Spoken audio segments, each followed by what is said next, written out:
Okay, so about a month ago, we did a video covering all the recent leaks on the iPhone 12, the iPhone 12 Pro, as well as the iPhone SE 2, which is actually making a return in 2020. Now, ever since that video, there have been a ton of leaks on the 2020 iPhones, so I wanted to make this video covering everything new since our last one. So yeah, I got quite a few exciting things to talk about, so grab some snacks, some drinks, sit back, relax, and enjoy.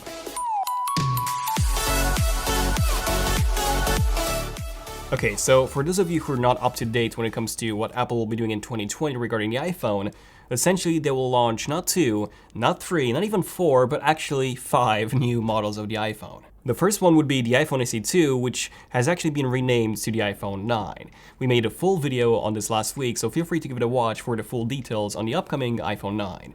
But essentially this iPhone will be the lowest end iPhone for 2020. Something that has the exact same design as the iPhone 8, which already had the exact same design as the iPhone 7, which already had the exact same design as the iPhone 6s, which already had the exact same design as the iPhone 6. But with the specs of the iPhone 11 Pro, such as the CPU, the A13 processor, and also the same main camera on the back. Now, the other 4 new iPhones will be launching in September, and these would be the iPhone 12, the iPhone 12 Plus, the iPhone 12 Pro, and the iPhone 12 Pro Max. Now, we don't really know their actual names yet, but this is my prediction on how the lineup will be called. We'll definitely be making a more detailed video covering each model individually, but for now, all you need to know is that in 2020, the iPhone is finally getting a redesign. Yes, something that we haven't had since 2017.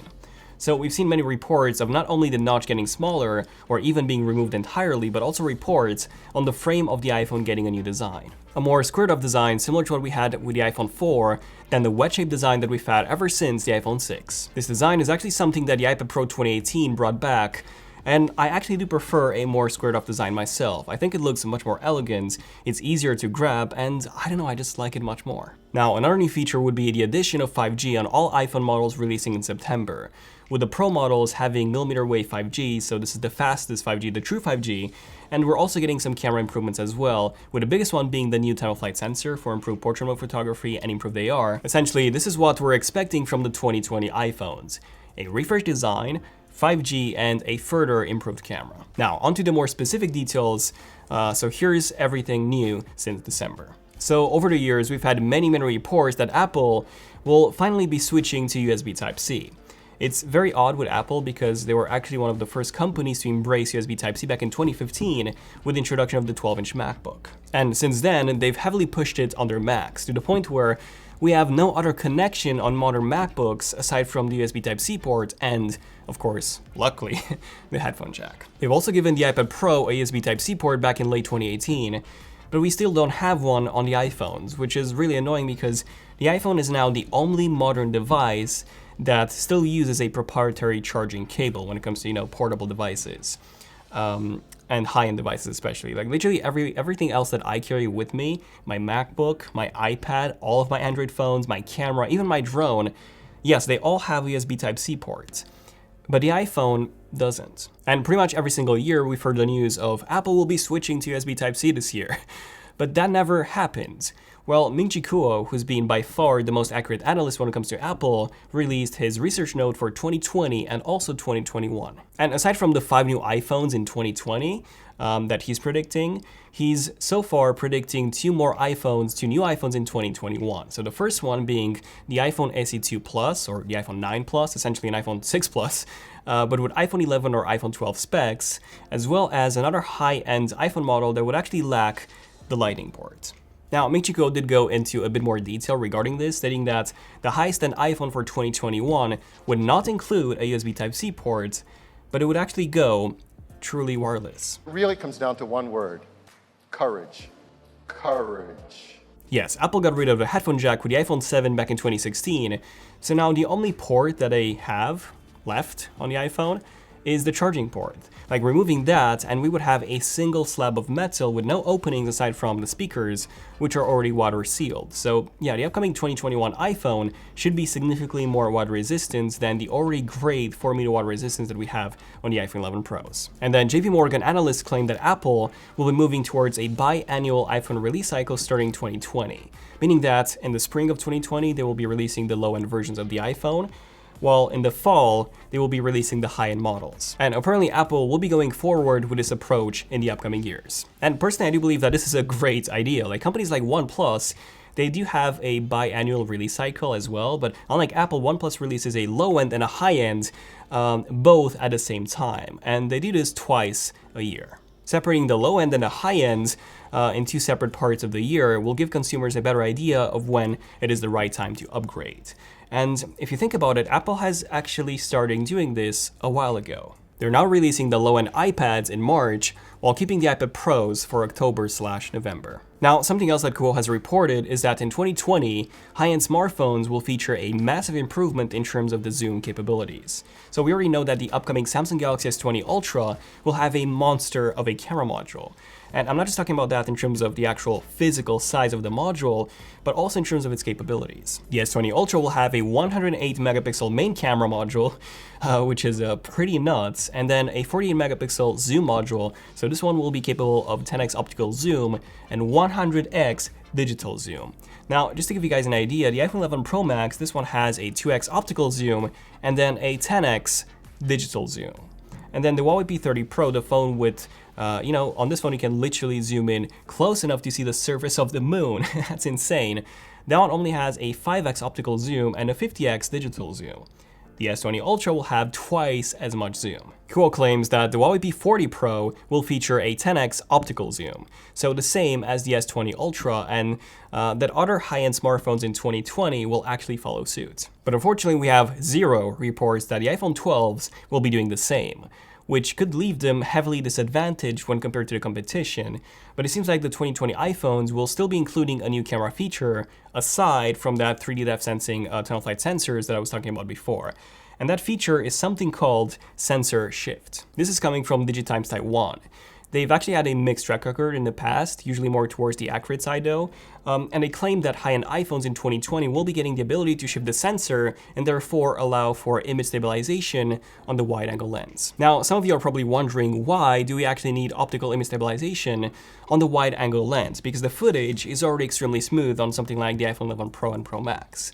And while that's true, OIS is extremely useful for low light photography, where the more stable your hand is, the longer you can keep the shutter speed open, and the more light will get to the sensor, and the better the photo will be in low light. I do find it a bit odd how instead of Apple using OIS on the actual lens, they will be using it on the sensor instead. I mean, it's surely cheaper to have it on the lens than the sensor. However, by using sensor shifting technology, Apple could do something similar to what Sony has done with the Sony a7R III, where by shifting the sensor, they can achieve 4 times the normal resolution and give you much more detail when you zoom in. So Apple could be doing this on all the modules in order to give us a 48 megapixel photo, so to say, while still keeping the same pixel size on the sensor itself for the same great low light photography that we had before. Next up, I do have some updates regarding the performance. So I think it's pretty obvious by now that the 2020 iPhones, at least the high-end versions, will come with the Apple A14 processor.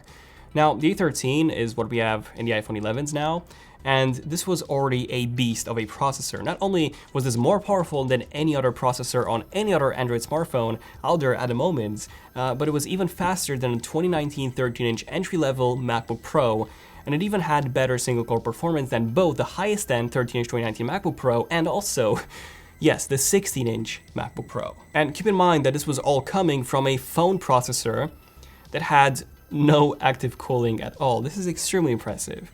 But the Apple A13 processor was still based on the same 7nm process that the A12 was based on from a year before. The A14, however, this will be the next generational leap, going down to just 5nm. And DigiTimes reports that TSMC, who's the manufacturer for Apple's mobile processors, has now secured orders for the Apple A14 processors. And they will start manufacturing them in the second quarter of this year. So this means sometimes between April to June 2020. This is also just right after Apple's rumored March 2020 event, at which they will launch the new iPhone 9. By simply going down in the manufacturing process, the distance between transistors is greatly reduced. and therefore Apple can achieve even greater performance at an even lower power consumption. And considering how big of a difference the Apple A13 processor made inside the iPhone 11s, and those also had a bigger battery, by the way, but the iPhone 11 Pros especially had an immense gain in battery performance compared to the iPhone XS's. So there's a very high chance that the iPhone 12 will also see another big boost in battery life. Now, when it comes to the RAM, MacRumors reports the following.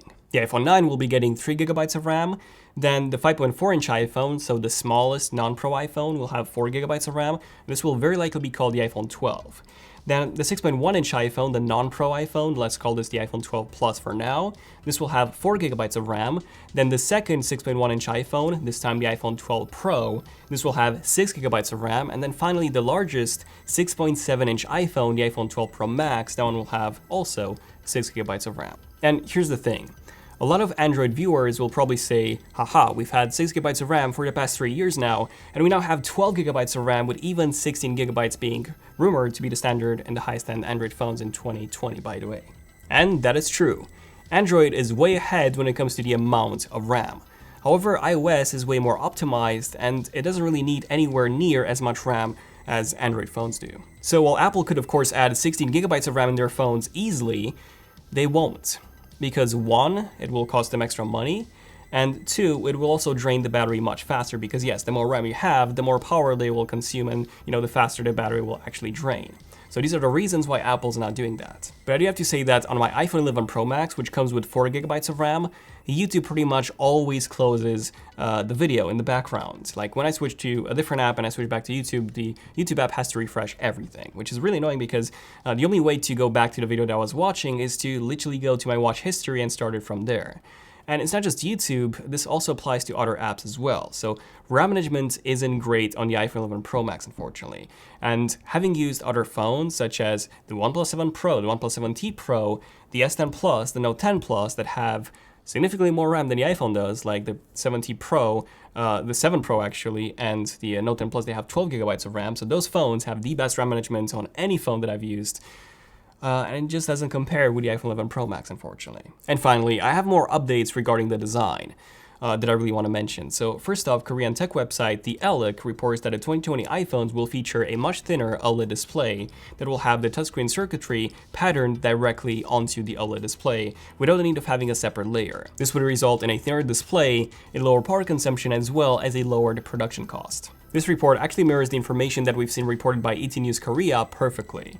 And aside from this, the ALEC also reports that LG will be switching their E6 line of OLED displays to LTPO panels. So their E6 line of displays, these are actually the ones manufactured for Apple. And in case you're familiar with LTPO displays, this is what Apple is currently using in the Apple Watch.